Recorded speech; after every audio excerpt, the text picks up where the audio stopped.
여호와의 개가 블레셋의 도시들에 있는지 7달 동안 하나님께서는 그 도시와 그곳에 사는 백성들을 치셨습니다. 재앙 가운데 있던 블레셋 사람들은 이 재앙을 해결하기 위한 방법을 찾기 위해 몇몇 사람들을 부릅니다. 6장 2절의 말씀을 보겠습니다.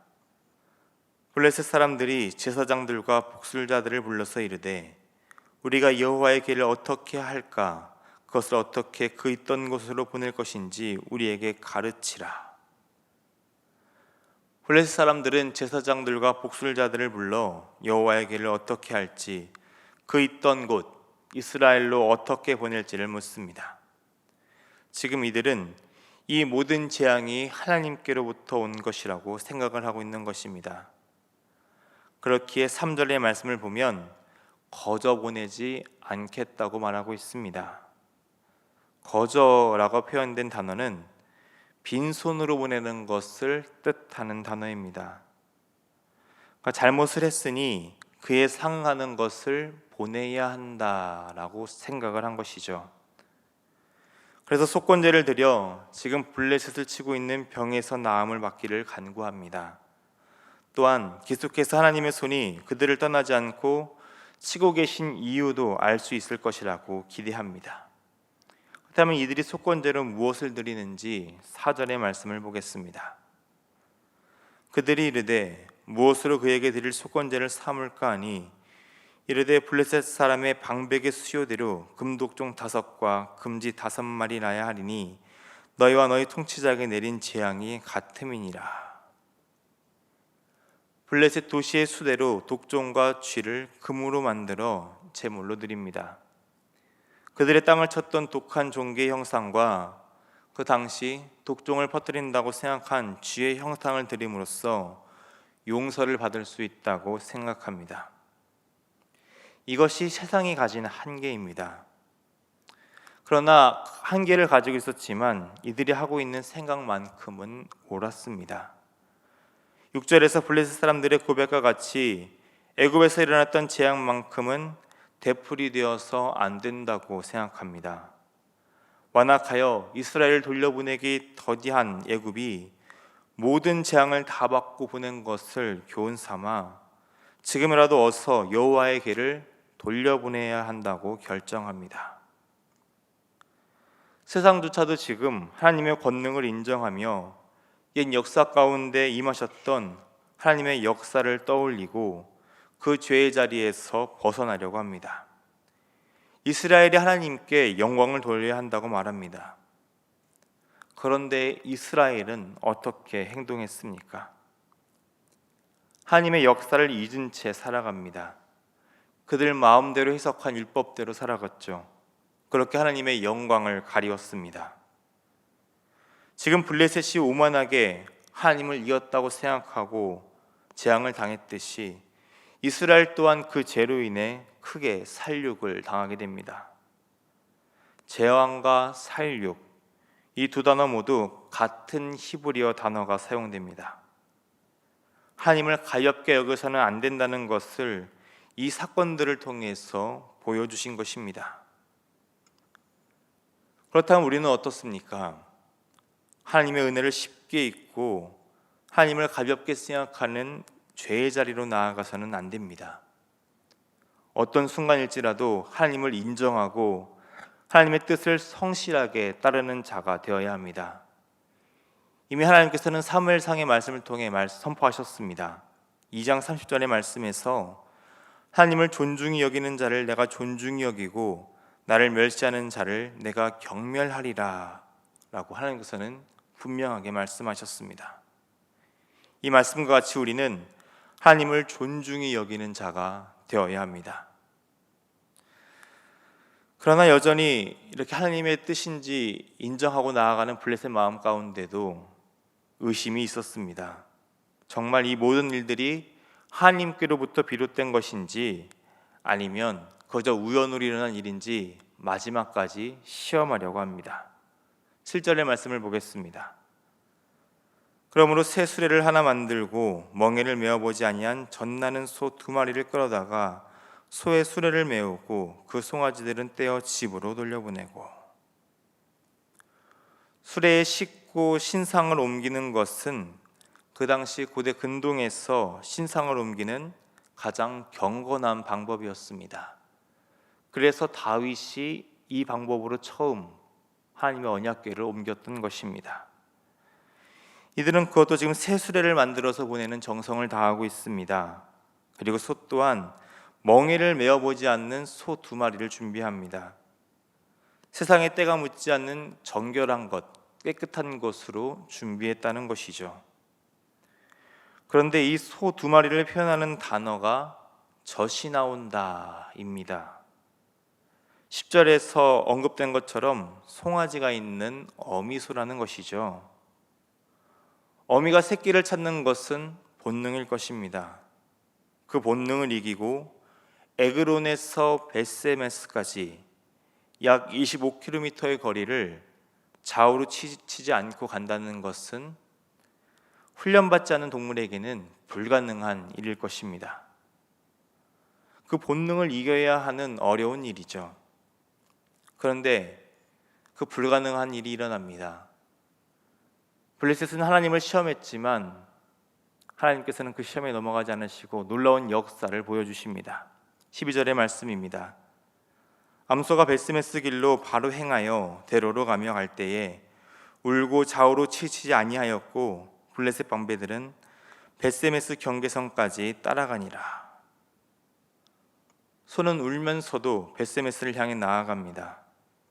벳세메스 사람들이 그 궤를 보고 기뻐하며 여호수아 밭에 있던 큰 돌 위에 여호와의 궤를 올려놓고 제사를 드립니다. 수레에 나무를 쪼개고 암소들을 번제물로 드리죠. 이 모든 것들이 레위인의 주관을 통하여서 진행됩니다. 애굽에서 이스라엘 백성들이 전리품을 가지고 돌아왔듯이 이번에도 하나님께서는 승리의 전리품을 가지고 이스라엘에게로 여호와의 궤를 돌아오게 하셨습니다. 이 모습을 보고 블레셋 사람들은 하나님을 인정하고 돌아갑니다. 이방 민족조차도 이렇게 하나님의 역사를 기억하고 하나님의 권능을 인정하며 그들이 드릴 수 있는 가장 경건한 방법으로 그리고 드릴 수 있는 것들로 하나님께 용서를 구했습니다.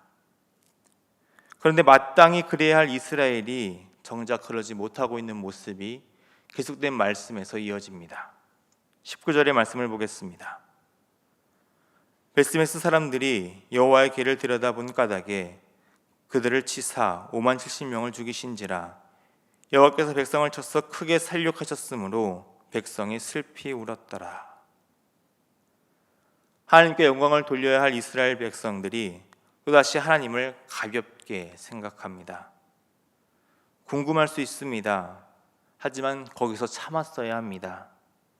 이들은 자기 마음대로 행동하며 경솔하게 행동합니다. 호기심으로 여호와의 궤를 들여다봅니다. 하나님을 가볍게 여기고 율법을 잊은 그들을 하나님께서는 심판하십니다. 19절의 말씀을 보면 70명 앞에 가로로 5만이라는 숫자가 기록되어 있습니다. 마소라 본문에는 50,070명으로 기록되어 있는데 벳세메스 인구가 5만 명을 넘지는 않았을 것이다 라는 기록하에 다른 사본에서는 70명으로 기록했다고 합니다. 아마도 그런 다른 사본의 기록들과 같이 70명으로 보는 것이 타당할 것입니다. 그런데 지금 이 사건 가운데 이 숫자가 중요한 것은 아닙니다. 여호와의 거룩함을 경솔히 여겼기 때문에 이스라엘 백성이라 할지라도 하나님께서는 심판하신다라는 것이 지금 이 사건 속에서 중요한 것입니다. 우리 하나님께서는 공의로우신 분이시기에 심판마저도 공의로 행하셨다는 것이죠. 개가 돌아왔음에도 하나님을 경외하지 않고 재앙을 당하게 된 벳세메스 사람들, 그들은 두려움 가운데 기란 여아림으로 사람을 보내어 여호와의 궤를 옮겨가기를 간청합니다. 그래서 기랏 여아림 사람들은 아비나답의 집에 이 여호와의 궤를 두고 아비나답의 아들 엘리야사를 거룩하게 구별하여 여호와의 궤를 지키게 합니다. 벳세메스 사람들과는 다른 모습을 보였던 것이죠. 그렇게 여호와의 개가 20년 동안 그 집에 있는 동안 이스라엘은 다시 여호와를 따르기 시작합니다. 20년의 시간과 이스라엘 온 족속이 다시 여호와를 사모하게 된 그 일들은 내일 함께 묵상할 사무엘의 회개 운동 때 더 깊이 나누어 보도록 하겠습니다. 오늘 말씀 속에서 블레셋은 겨우 금으로 만든 독종과 쥐의 형상으로 그들의 죄를 대신할 수 있을 것이라는 어리석은 생각을 했습니다. 하지만 과거의 역사 속에서 하나님께서 하신 그 권능을 기억하며 하나님을 인정하고 경외합니다. 그런데 이스라엘은 여전히 하나님의 권능도 잊고 율법도 잊은 채 경솔히 행동합니다. 하나님을 이용하고 가볍게 여긴 이스라엘을 하나님께서는 심판하십니다. 지난 말씀 속에서 하나님을 가볍게 여기고 하나님을 이겼다고 생각한 그 블레셋의 오만을 심판하신 것처럼 말입니다. 그리고 또다시 하나님을 가볍게 여기고 경솔한 그들의 호기심을 심판하십니다. 오늘 우리는 하나님 앞에 어떤 모습으로 살아가고 있습니까? 오늘 우리에게 주신 하나님의 말씀을 소중하게 여기며 그 말씀대로 살아가기 위해 힘을 다하는 자가 되어야 합니다. 하나님을 존중하며 하나님의 행하심을 신뢰하며 믿음으로 살아가는 자가 되어야 합니다. 공의로우신 하나님, 신실하신 하나님을 기쁘시게 하는 삶을 살아가며 오늘 하루도 매 순간 하나님을 인정하고 하나님의 뜻대로 살아가는 믿음의 사람들이 되시기를 주님의 이름으로 축원합니다. 기도하겠습니다.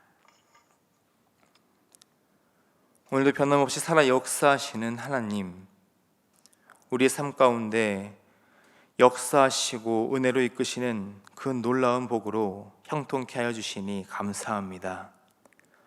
우리의 모든 삶의 자리에서 항상 하나님을 기억하는 삶이 되게 하여 주옵소서. 단 한순간도 세상의 것에 마음을 빼앗겨 하나님을 잊은 삶을 살지 않도록 우리의 마음을 주관하여 주옵소서.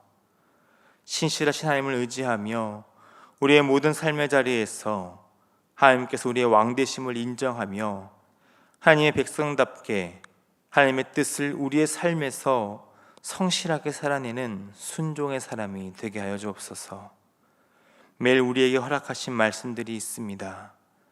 큐티를 통해 말씀을 묵상할 때마다 그 속에 담긴 하나님의 뜻을 깨달을 수 있는 지혜를 주시고 그 말씀들을 사랑하고 소중하게 여기며 우리의 삶으로 살아낼 수 있는 힘 또한 주셔서 매일의 삶 속에서 더욱 그리스도의 장성한 분량까지 성실히 자라가는 은혜를 오늘 우리에게 허락하여 주시옵소서. 사랑이 많으신 우리 주님 예수님의 이름으로 기도드립니다. 아멘.